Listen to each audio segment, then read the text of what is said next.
Wayne has a question in the back here on the right. Myron. Yes, my name is Fernando Avalos. The question is for both of you.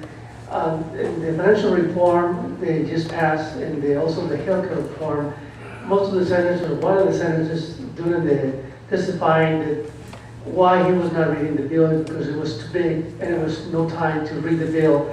They just wanted to pass. My question to both of you, will you promise to maybe introduce a bill, an amendment, for Congress of the House of Representatives to read those bills before they vote on them and disclose who wrote those bills?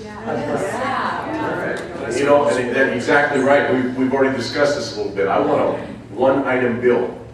No attachments. Nothing else added to it.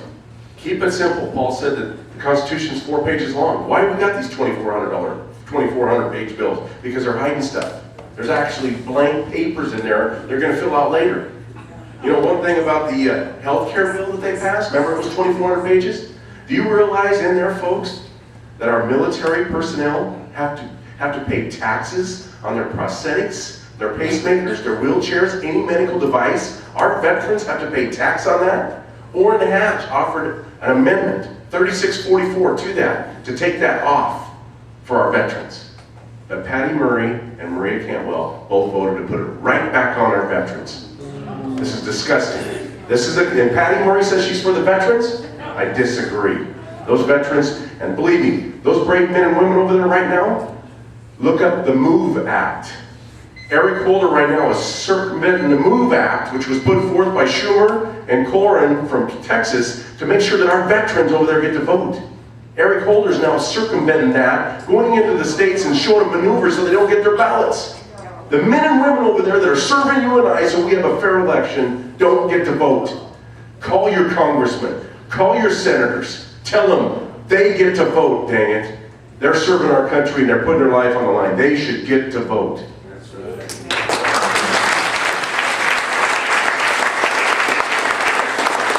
answer is yes and yes. It is emphatically something we need to do. But let me tell you where I'm coming from. I'm a problem solver. I always like to get to the root issue of things. I'm not into duct tape politics. I want to find out what the real problem is. The real problem is centralized government. The real problem is Washington, D.C. having power that they shouldn't have. We the people, the 10th Amendment.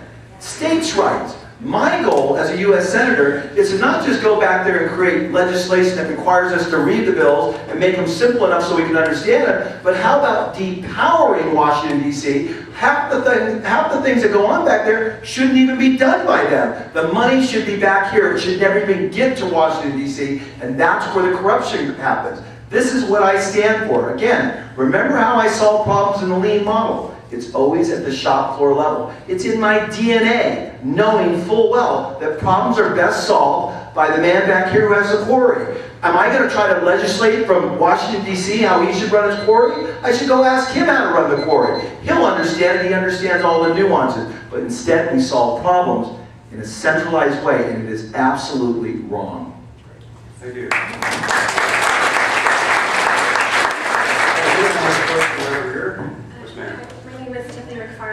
And one of the things I'm really passionate about is children and our education system and seeing things change.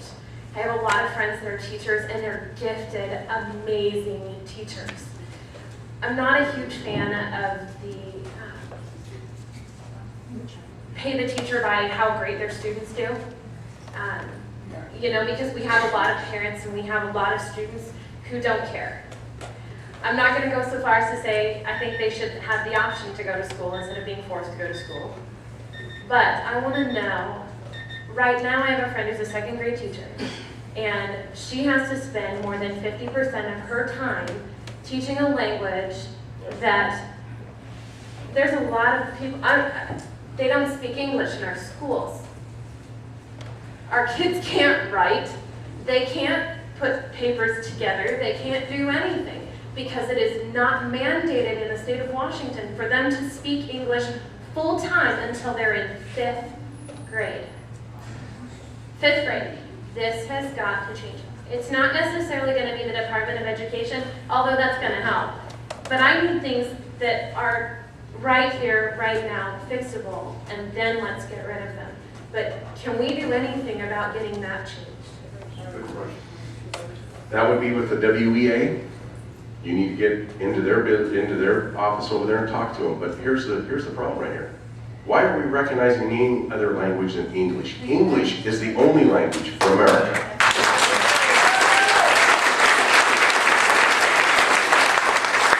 And yes, this is how they're destroying our educational system by an influx of people that come here that can't speak English because they're coming here illegally.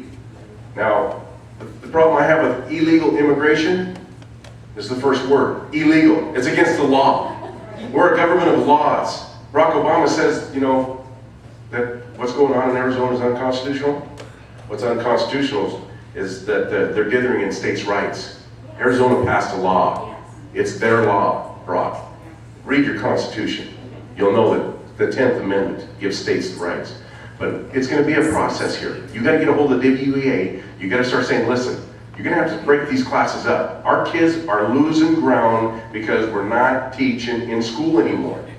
We're just pushing people along.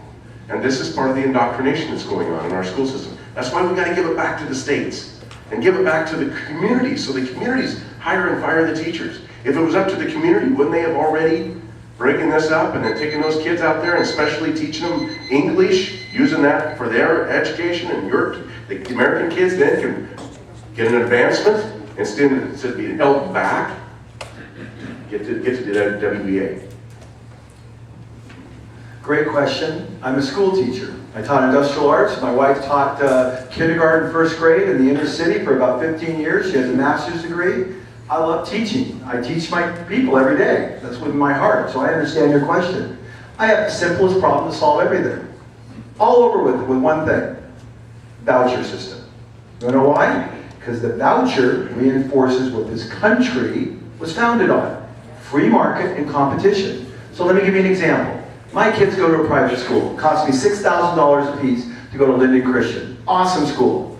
The tax dollars to educate one of our children is about $12,000 that I pay in taxes. Now, I don't have access to that money. I take my own $6,000 to educate my kids. Why is it that in Linden Christian, the graduation rate is 96% graduate, and in the public school system, it's 60 to 70% nationwide, and they spend twice as much? Imagine what would happen right now if they handed me a check for $12,000, of course $24,000, because I have 2 kids, and now I get to take that $24,000 anywhere I want to spend. You know what will happen? The bad schools will wither, and the good schools will flourish, because that's what competition does. So you have a choice. When you walk into a restaurant and they give you bad service, you walk out and you don't go there anymore. It immediately rewards and penalizes those people that excel. It's that simple. We don't need rules, regulations. Let the money follow the child, and everything will take care of itself.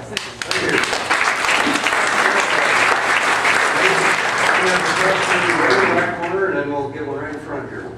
Hi, I'm Daniel Humphreys. I'm kind of getting the feeling that both of you will have an easy time cutting, the 10% or using your lean program across many parts of the government, but I'm wondering if you can provide any assurances that when it comes time to cut the harder parts, such as defense funding or foreign aid, that you actually will go through with your plans and cut across the board. Well, first of all, you have to know where I'm coming from. It's Daniel. Yes. Ready for this? I've said a lot of things today. Remember this one concept, because it's the only thing you need to remember that I'm going to say. Money suffocates creativity. The more money you throw at anything in life, the worse the result. The less money, you unlock this thing. And this is what Americans are great for. They understand how to innovate. When you take 10% out of the defense spending, which I'm in favor of doing, I'm not going to get a worse result. I'm going to get a better result. Because at that point is when people have to use their creativity to solve problems. This is the issue. The federal government, think about it. Every time there's a problem, what do they say? More money. The answer is less money. Reagan said, the answer is not the government is the problem. Right? Paul Akers said, the answer is not more money, the problem is money. I'm telling you, we have excess resources. We are wasting money left and right. And when we start causing people to use their head instead of their wallet, at my company we call it use your wit. instead of your wallet. We will get awesome results, and the cost will go plummeting, and the quality will go up. I'm committed to it in my core. It's in my DNA because I got outrageous results doing it, and so have thousands of other companies as well. Thank you, Daniel. I'd like to address that because, Daniel, yes. How are we going to get rid of this foreign aid? By getting the United States out of the UN and the UN out of the United States.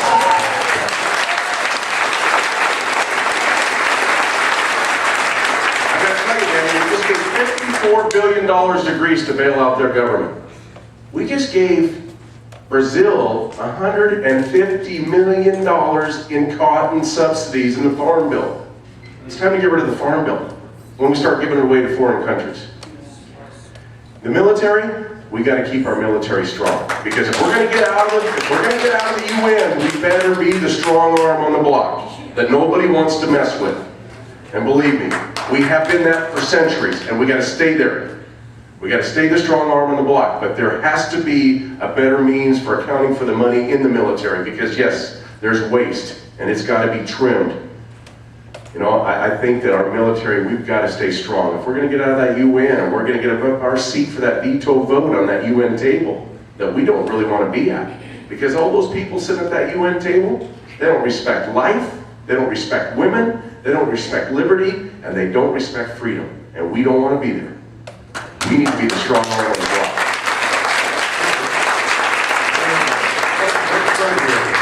My name is Phil Warren, and my question is to Paula. You know, we're excited about what you guys are saying, but it seems like we have a very small chance of getting one of you in there. And so my question would be is, once we do get the government turned around, if we do, what do you think about limiting term limits and campaign funding and abolishing the lockouts?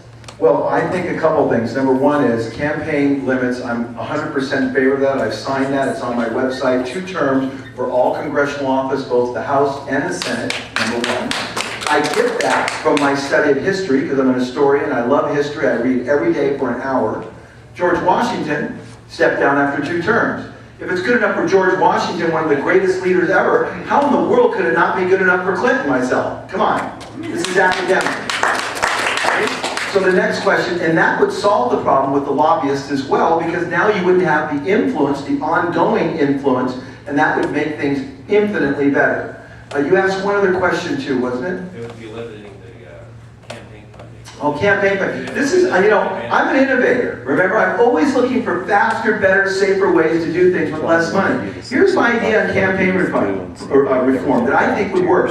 And maybe it won't work, but I think it will. Let's say a candidacy like Clint and I. Let's say it's limited to $500,000. Clint can only raise $500,000 and I can only raise $500,000 for the entire campaign. And then we see who wins by how well they spend the money, how efficient they are. That would demonstrate what kind of leader they are. There you go.